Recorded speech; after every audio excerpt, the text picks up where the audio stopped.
Welcome back mga katambalan, mga hot topic and issue pag-usapan natin. Update po tayo kay Barbie Fortesa at kay David Ligauco na kung saan nga po itong si Barbie ay nag-post sa kanyang social media account ng ilang mga eksena sa Beauty Empire. At isa pa nga po sa nakikiligan itong si Barbie ay ang ilang eksena nga ni Chari at Alex, at may caption pa nga doon si Barbie na ay teka, parang mas may kilig sina Chari at Alex na talaga namang kinakikiligan ni Barbie. Pantalang si Barbie nga po ay nag-post din sa kanyang social media account na nasa shooting po ito ng Beauty Empire, kung saan nga po ay kasama niya si Kaylin Alcantara at katabi pa nga po doon sa upuan habang nag-uusap na po sila.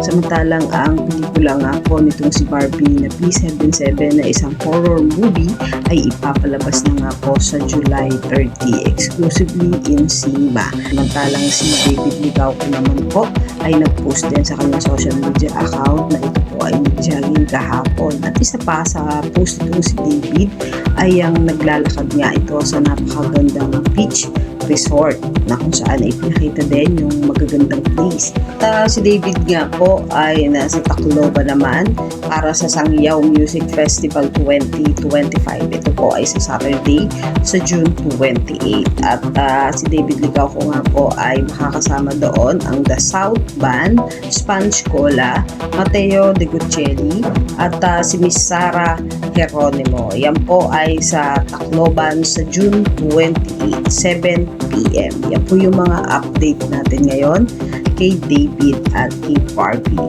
Kayo mga katambalan, ano ang masasabi nyo? Comment lang sa comment section at pag-usapan natin. Yan ang mga hot topic and issue dito lamang sa Tambalang JQ.